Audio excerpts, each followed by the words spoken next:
প্রার্থীর নাম ঘোষণা হওয়ার পরই ক্ষোভ করণদিঘিতে বিক্ষোভ দেখালো বিজেপি কর্মীরা। আলিপুরদুয়ারের নতুন প্রার্থী নিয়ে ফের বিক্ষোভ দেখানো হয়।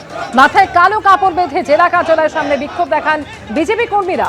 প্রার্থী তালিকা প্রকাশের পর বাঁকুড়ার ছাতনাতেও বিক্ষোভ দেখায় বিজেপি।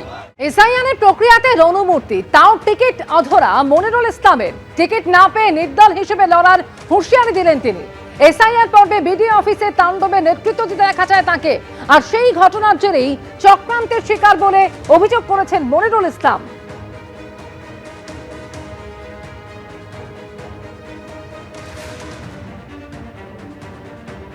একটা জিনিস আমাকে বলির পাঠা করা হলো, ফারাক্কা বিডিও অফিসে মুসলিমদের জন্য লড়াই করতে গিয়ে সেটা হয়তো মমতা ব্যানার্জি বা অভিষেক ব্যানার্জি ভালো নজরে নেয়নি। আমি ফারাক্কার মানুষকে বাঁচাতে গিয়ে নিজে আজকে বলির পাঠা হলাম। তবে একটা জিনিস পরিষ্কার করে দিচ্ছি, ফারাক্কার মানুষ আমার হৃদয়ে আছে, আর আমি আশাবাদী ফারাক্কার মানুষের হৃদয়ে আমি আছি। আগামী দিনে আমি প্রতিদ্বন্দ্বিতা ফারাক্কা থেকে করছি। তো কোন দলকে প্রতিদ্বন্দ্বিতা করবেন বলে দল এখনই আপনাকে বলছি না, তবে আমি ফারাক্কা থেকে প্রতিদ্বন্দ্বিতা করছি। মানুষের দু আশীর্বাদ নিয়ে আবার মানুষের সেবায় নিযুক্ত হব, এই ভরসা ফারাক্কাবাসীর কাছে আছে। আর কিছুক্ষণের মধ্যেই দেখতে পাবেন গণহারে পদাধিকারী যারা আছে গণহারে। অন্যদিকে টিকিট না পেয়ে বিদ্রোহী তিনবারের তৃণমূল বিধায়ক, কোন অপরাধে টিকিট দেয়া হলো না বলুক দল। টিকিট না পেয়ে বিক্ষুব্ধ আমডাঙ্গা রফিকুর রহমান। আমডাঙ্গা কাকিনাড়া রোড অবরোধ করে তার অনুগামীরা বিক্ষোভ দেখালেন।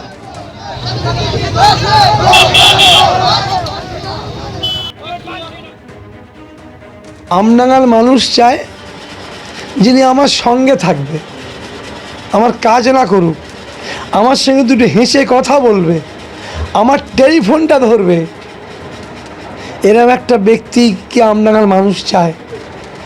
আমি আমডাঙ্গার বিধানসভার ভোটারদের কাছে একটা পরীক্ষিত ব্যক্তি, এটা আমি চ্যালেঞ্জ দিয়ে বলতে পারি।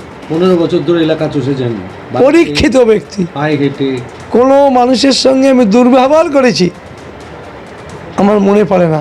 শুধু গত 4-5 দিন আগে যেদিন এসআই অ্যাডজুডিকেশনের নামটা ছিল, এটি ছেলে আমি জ্বালাচ্ছে, এটি করো, এটা তখন তাকে একটু অন্য কথা বলেছিলাম। সেখান থেকে আমার এত কষ্ট হচ্ছে যে একটা ছেলের সঙ্গে দুর্ব্যবহার করে দিলাম আমার টেনশনের জন্য। সে কষ্টটা আমি ভুলতে পারছি না। আপনার নাম অ্যাডজুডিকেটর বলে? হ্যাঁ, না, তখন আমি মানসিকতা খারাপ। আরে সে দাদা এটি করে দিন, এটি করে দিন, এটি করে দিন, হসপিটালে যাবো, তাকে একটু ধমক দিয়ে অন্যভাবে কথা বলেছিলাম, যা কখনো কারোর সাথে করেন, যা করেনি। তো আমাকে বলুক এই অপরাধে তোমাকে দেওয়া হয়নি, 37,000 লিড দিয়েছি বলে দেওয়া হয়নি, না অন্য কিছু। যেরকম শুরুতে আপনাদের বলছিলাম যে দিকে দিকে প্রার্থী তালিকা নিয়ে ক্ষোভের বহিঃপ্রকাশ তৃণমূল কর্মী সমর্থকদের মধ্যে। কোথাও প্রার্থীকে পছন্দ না হওয়া, আবার কোথাও প্রার্থীকে অন্য জায়গা থেকে, অন্য কেন্দ্র থেকে প্রার্থী করা, তার কারণে এই বিক্ষোভ।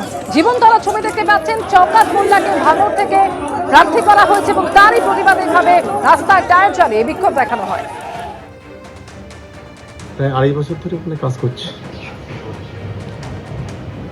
আমার আত্মবিশ্বাস যে ভাঙড় আমরা অনেক ভালো ব্যবধানে জিতব, কারণ ভাঙড়ের শুভবুদ্ধি সম্পন্ন মানুষ, শিক্ষিত বুদ্ধিজীবী মানুষ, সাধারণ মানুষ এবং ধর্মীয়প্রাণ মানুষ, তারা ভাঙড়ের উন্নয়ন চায়, ভাঙড়ের শান্তি চায়। এই দুটি কাজ আমরা গত 23-এর পর থেকে আমরা ধারাবাহিকভাবে করার চেষ্টা করেছি। ফলে আশা করি ভাঙড়ের মানুষ আমাদের সঙ্গে থাকবে। মমতা বন্দ্যোপাধ্যায়ের হাত, অভিষেক বন্দ্যোপাধ্যায়ের হাত শক্তিশালী। আপনি ভাঙড়ের একাধিক সভা করেছেন, নানা কর্মসূচি পালন করেছেন, বারবারই বলেছিলেন যে অনেক ভোটের ব্যবধানে সেখানে জিতবেন। ভোটের ব্যাপারে কতটা আশাবাদী? দেখুন, আমার খুবই আত্মবিশ্বাস, এবং আমি ধন্যবাদ জানাবো আমার দলনেত্রী মমতা বন্দ্যোপাধ্যায় এবং আমার নেতা অভিষেক বন্দ্যোপাধ্যায়কে,